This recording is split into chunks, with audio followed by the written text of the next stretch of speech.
It's transfer day. We are slowly wending our way to the East Bay to pick up our surrogate and her partner, so we can transfer together. I started the day with a major meltdown. I think I've been bottling up like a lot of feelings about it and trying to avoid having, emotions around this, and it always catches up. So that's what's going on. This is our 4th time doing this, and it's not easy to continue to do this ride this roller coaster. We are about 1 hour pre-transfer, not post-transfer. Pre-transfer. 1 hour to go, and we are just sitting here waiting for our surrogate and her partner to come out from the hotel, picking them up. I'm gonna carpool together. You have any thoughts about the day? Fingers crossed. Yeah. The transfer itself is largely uneventful, usually, hopefully, and over with fairly quickly, but it's the next 8 days or so that tend to. Hoping for the best. Yeah.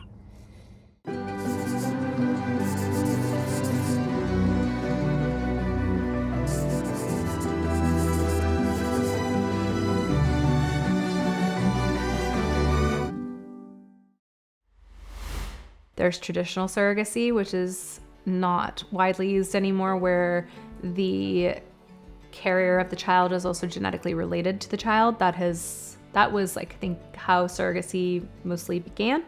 Nowadays, it's more common to use a gestational carrier. So you're using the womb, but the embryo that is transferred is not genetically related to that person. So that's the route that we were going because we had our embryos already frozen in the lab. So it's day 2 post-transfer, and this is our 4th transfer. So I've been through this a little bit too much, one could say.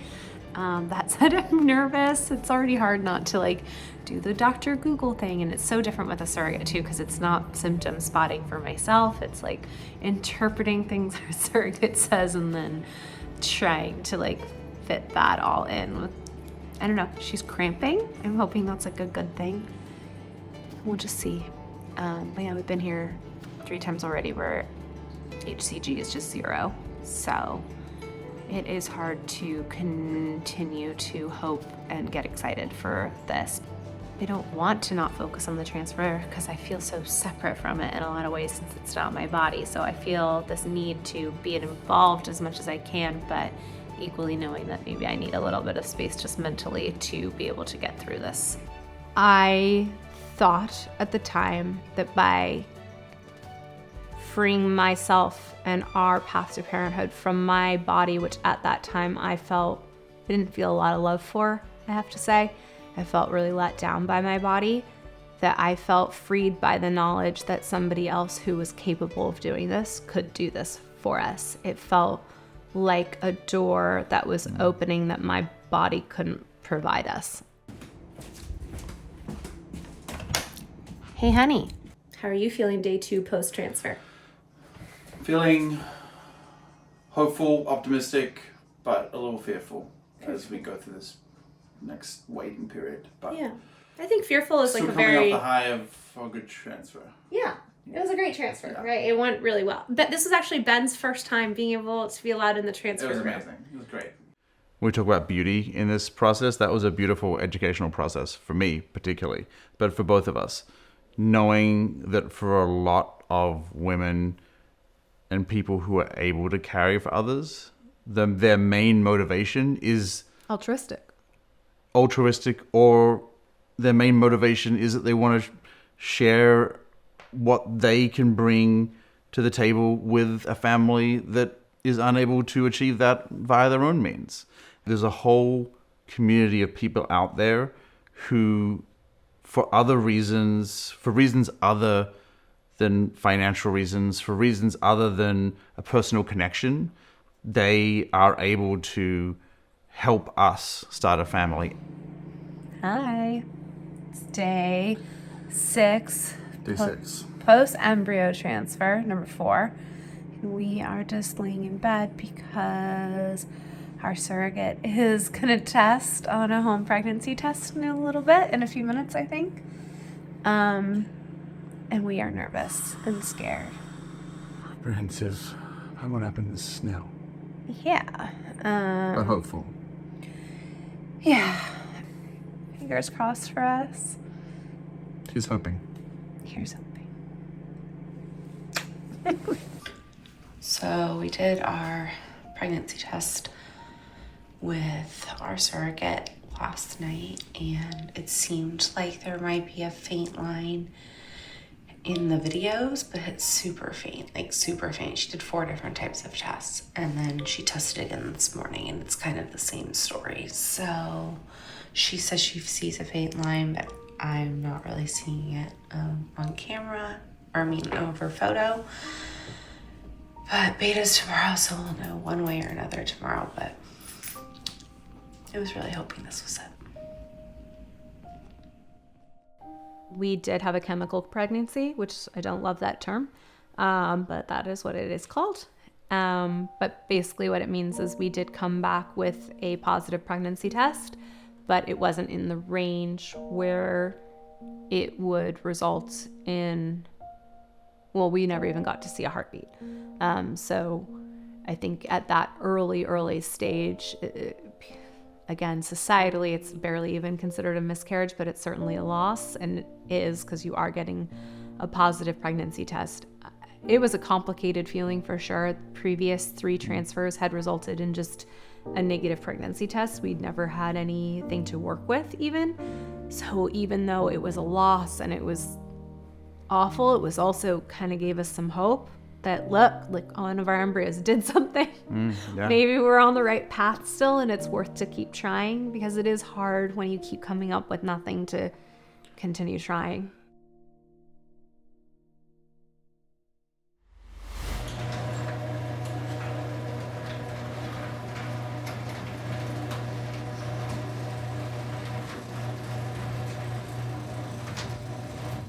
I think a lot. So I mentally prepared myself constantly. And it's just the mentality of honestly switching gears. So going from, I'll do everything to take care of you versus, okay, how is this going to look for me?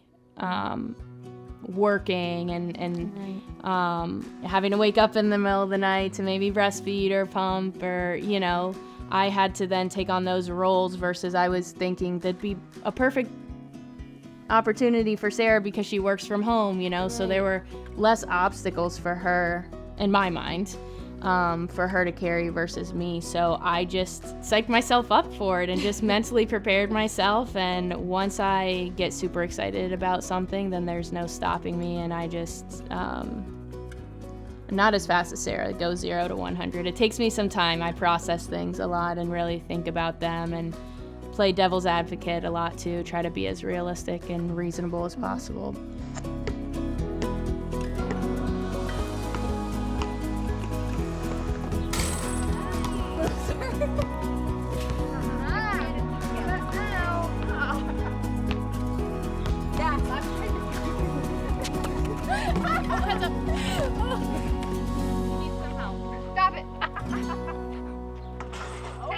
So we called up all the OBGYN same first. places. Yeah, we had to go back to the OBGYN.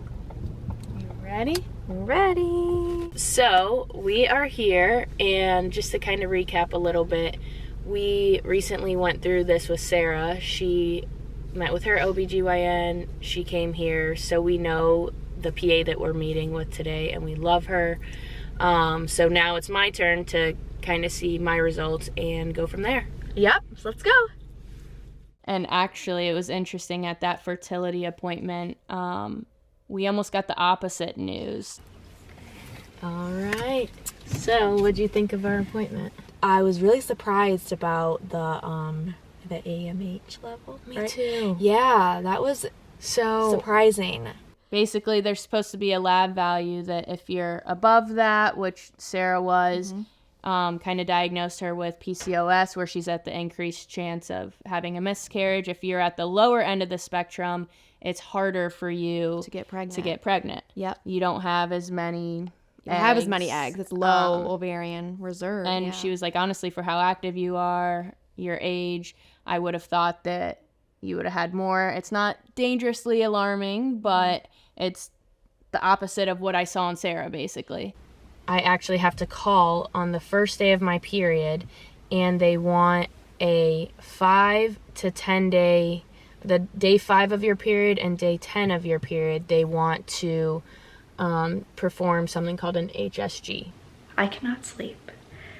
Cindy has her HSG procedure today, which the procedure essentially will make sure that we get the all clear for IUI. It's a requirement in New York State. What happens with the HSG is they send contrast dye throughout the pelvic cavity, make sure it all empties and all the tubes are clear and everything looks great. And that's what you need for IUI, to make sure that the insemination works perfectly. All right, we have the results of the HSG. There she is. We got a notification that it was all normal. And then just for the non-medical people, this is Cindy's uterus, and these are her tubes, and it was the dye that went in, and as long as the dye filled both of the tubes and then emptied into the pelvic cavity, that means that we're set for IUI, and that's exactly what happened. Yes, let's go. Went well, so now just a follow-up is the a similar type of testing, but basically with ultrasound. So the ultrasound test is just gonna make sure that everything looks clear and good for the IUI procedure process. If not, then we would be looking more towards IVF. IVF.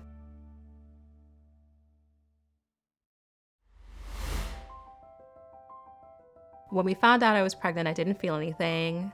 And a few weeks after that, I still felt absolutely nothing. It was at the 6-week mark where I started getting extremely sick, and I was extremely nauseous all day, every day.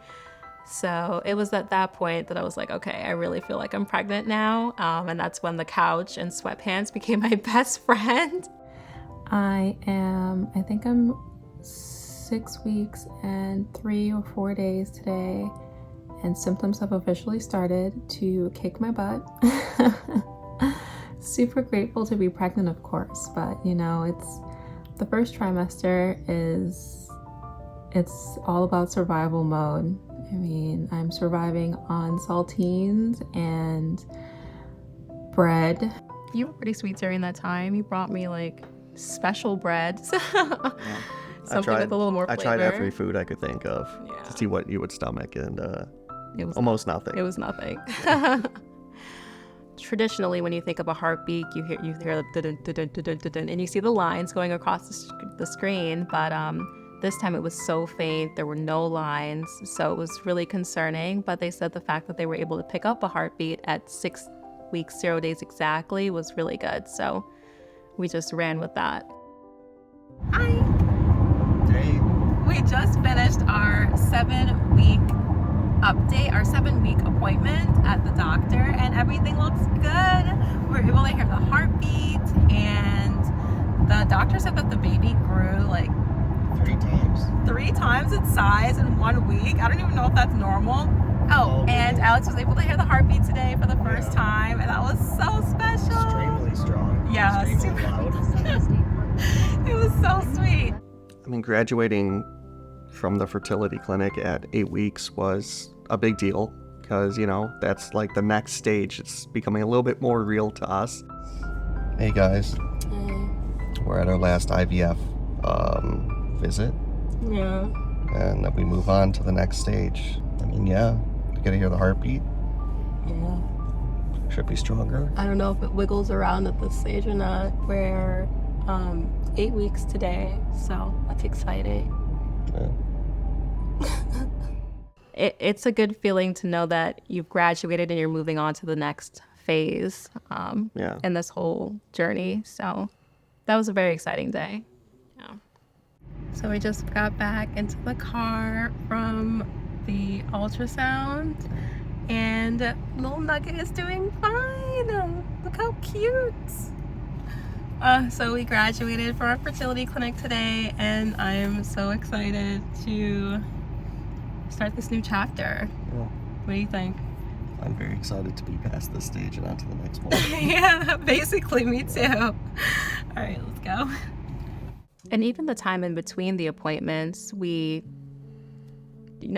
very anxious too. Yeah. I mean, if nothing happens, we're like, okay, we had maybe a good day. Nothing happened. We didn't have any spotting or anything like that. We also think every little thing that might be normal could be potentially the start of something bad. Right. If she feels like a slight cramp for even a minute, we're like, is that a good thing? Is that something we need to call a doctor about? Right.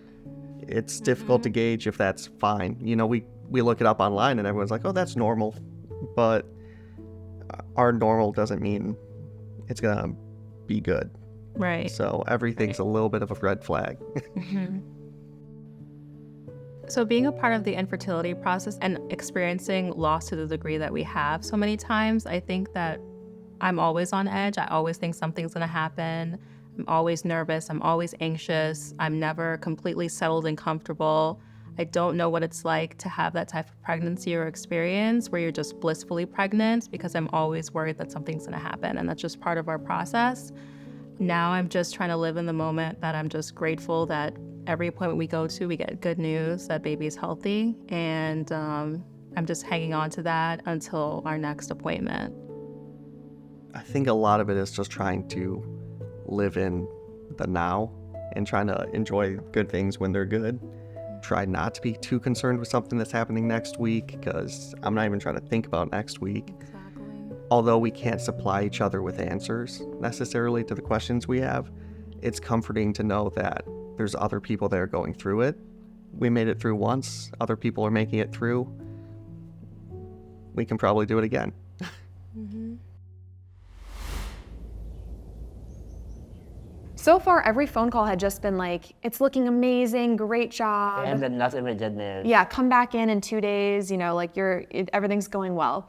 This time it was a phone call that was like, hi, your doctor's gonna call you, but I just wanted to give you a heads up. It was like a warning call. Yeah, we have some bad news and I didn't want you to be surprised by the call. The nurse said that my progesterone level had spiked, which is bad.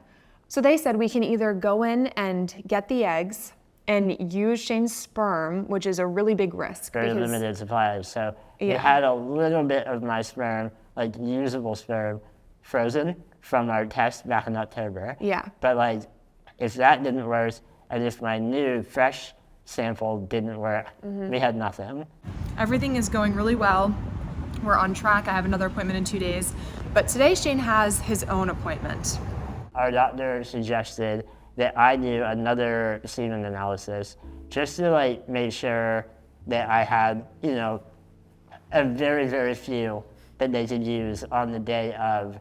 All right, so last time we were in here, it was like a tiny little chair, or it was like a bench, a small bench with arms on the sides and a seat and a half to sit in, which was really difficult for Shane. For my collection. For his collection, and so we asked if they had anything that he could lay down on that wouldn't have arms and stuff, and they got us a gurney.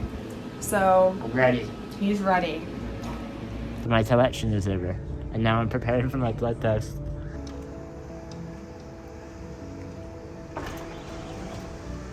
How was it, Shane? Oh, I think I'm limping. It wasn't bad. But I'm limping. Oh, wow. The best case scenario would be that on the day of the egg retrieval, they could get a couple of sperm from my fresh sample to use that day. Yeah. I had not 5, not 3, not 2. I had 0 sperm. And that was a big letdown. As Hannah is gearing up and rolling all these eggs and doing really well, we find out that I have no sperm. And now all we have the sperm that were frozen back in October, our doctor reassured me that on the day of, I very well might have some that they could use, but now it was even more kind of precarious and unknown whether or not I would produce like good usable sperm on the day of. Mm-hmm.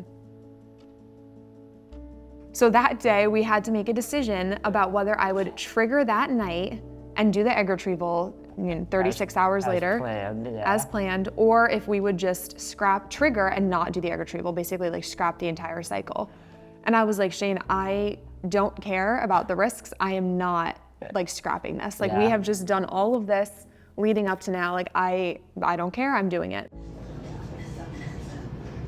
Today's the big day. We're doing our egg retrieval.